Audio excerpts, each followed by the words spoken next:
Hello again, my friends. Welcome back to another video.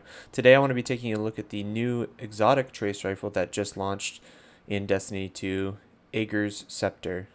Ager's Scepter, however you want to pronounce it. My opinion for the catalyst, which is primarily what we're going to be discussing and talking about, not so much the gun at the base of what it is, but more or less what the catalyst can allow you to produce in PvE content. We'll also talk a little bit about PvP as well, is its ability to straight out slay. And just to start off, you get the catalyst by completing astral alignment. Doesn't have to be the legendary difficulty, and it has a chance to drop for you. Now, I'm going to go to Suro Chi, the second encounter in the Last Wish raid, which I believe to be the best spot in order to farm catalysts. So once you have, I got it on my first go of the astral alignment activity. I was pretty fortunate.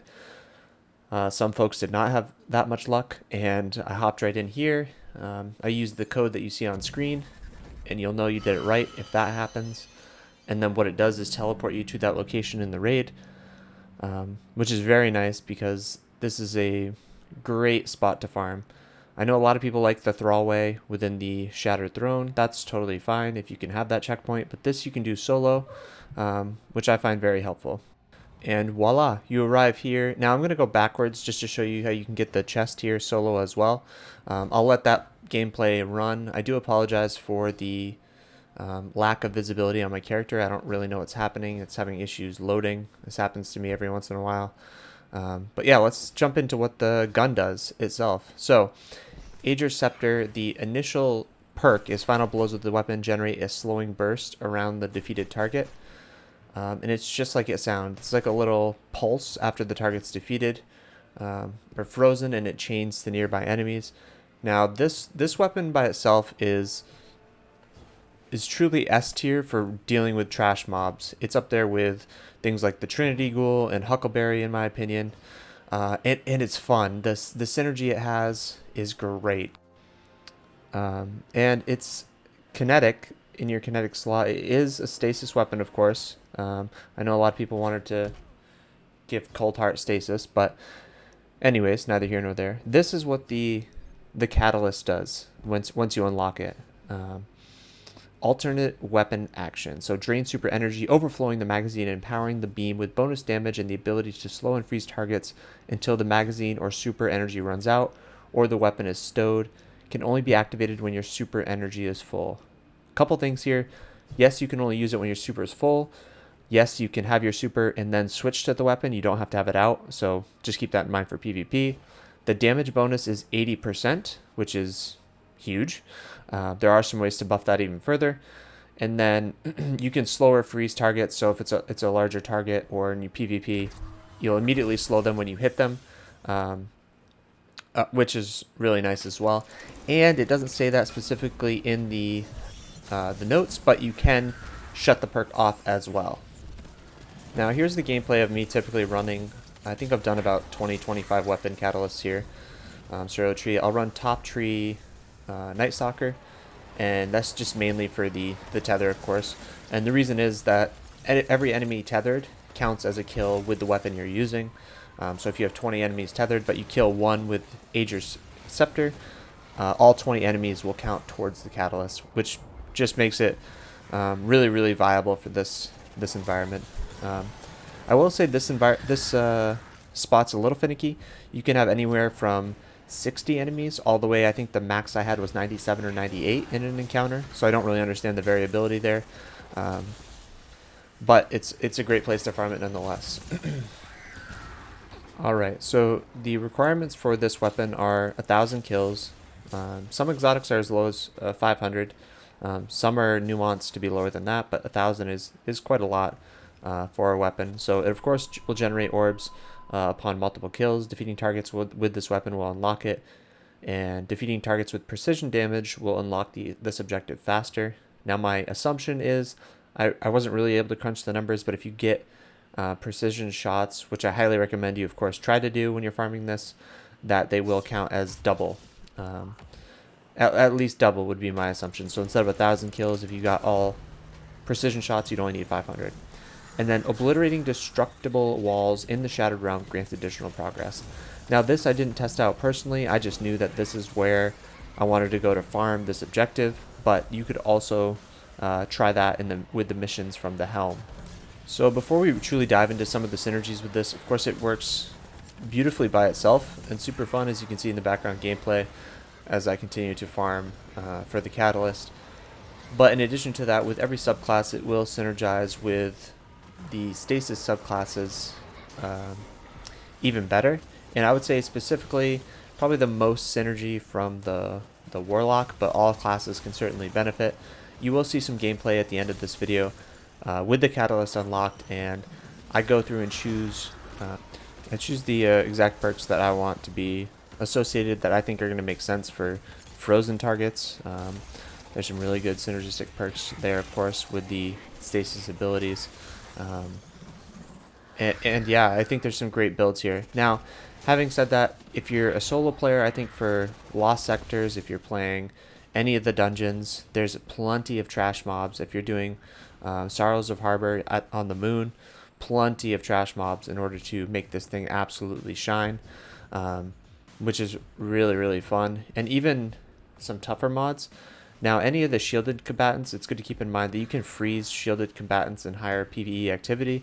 However, you know, it being a stasis kinetic, there's a few stasis shields that exist, but they're really not as many of them as the others so far. So a couple of points. One, I would say this is when you're playing with this build and you have it synergized well with stasis abilities and your stasis subclass, you really are the person trying to be aggressive, killing trash mobs specifically. That is your goal. You're not really going to be sitting back. That will kind of defeat the purpose of the build. And the biggest downside to this weapon, hands down, no matter what you're pairing it with, is the ammo. The ammo is just, it's something that, granted here I'm just killing trash mobs, so when you do see the catalyst in action, you're going to see the ammo just absolutely drain from it. And you know, when you get stasis kills, they also refills the magazine, so you're never having to reload it, which is great. But yeah. Alright, so here I do unlock the catalyst, and on my next load in I do decide to go ahead and make a build with Ager, Scepter, with the catalyst. I'm going to switch my subclass to Silence and Squall. And catalyst there, you know, press long if you have super. And I was really curious how much more powerful this is going to be. It kind of feels like I mean, it's not really like a Chaos Reach, but it kind of gives you that feel. Which is super fun. I do not have the ornament on the weapon, but oh well. So going in, nothing really too much to change there. For the grenade, I choose to use the Cold Snap grenade. I personally choose to get rid of Shatter Dive, I believe, here, whereas dodging slows nearby enemies, just to further kind of manipulate freezing targets. And this, I would say, play around with these different shards and stasis fragments. Really make it your own. I'll say Fissures is one of the stronger ones, for sure. And then there is one, I forget what it's called off the top of my head, but the more, defeating targets replenishes your super energy right there. Whisper Bonds. Yes, you get a stat penalty, but that kind of synergy with this weapon, not only does it help when you're using the perk, but it also helps when you're trying to get your super initially to use the catalyst perk as well. So just great overall. And you can really tweak it to your playstyle. You know, on Warlock, you could go for more of a melee build. Here, I really think I spec it more towards shards, so I want to get my melee up. You could do it to class ability, whatever works for you. Now, in some encounters, especially with bigger bosses, you'll see that it's not exactly beneficial, even with the perk, to run this trace rifle. It's just more beneficial, especially with the artifact this season, to run particle deconstruction and just take out a fusion rifle or linear fusion rifle and just do straight DPS. But having said that, there is a lot of value and fun in just having this trace rifle out and just putting down the hammer on the ability. I switched there. It takes about 20%, I would say, of your super energy, doubling the magazine. You can see things absolutely get melted. Look at the shards. And you can see the shards replenishing my super energy as I'm getting kills, which is just absurd because that's kind of a vicious cycle. And it does drain your super very, very slowly, which is nice. Picking up more shards. I underutilized the melees here, I understand that, but just really showcasing the amount of damage this thing can output compared to how much I was. And still going. You can see the per kill, the ammo transfer over, so that's really what's going to end up holding me back in this scenario. But yeah, that's pretty much. I mean, look at all those shards, absolutely crazy. And this is on the hunter build.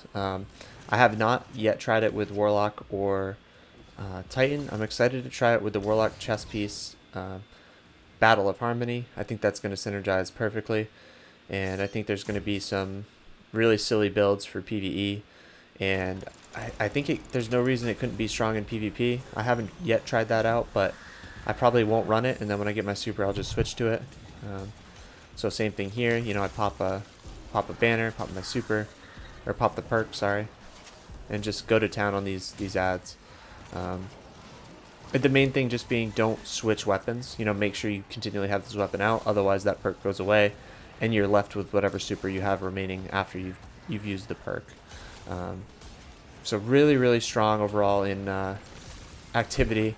It actually does play the best, and my video got corrupted, but it performs the best in my opinion so far in the Sorrow's Harbor on the moon and Gambit. Gambit, it actually just destroys waves of ads.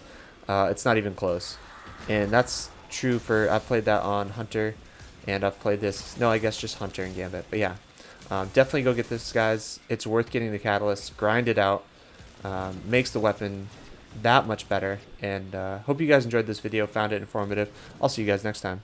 Peace.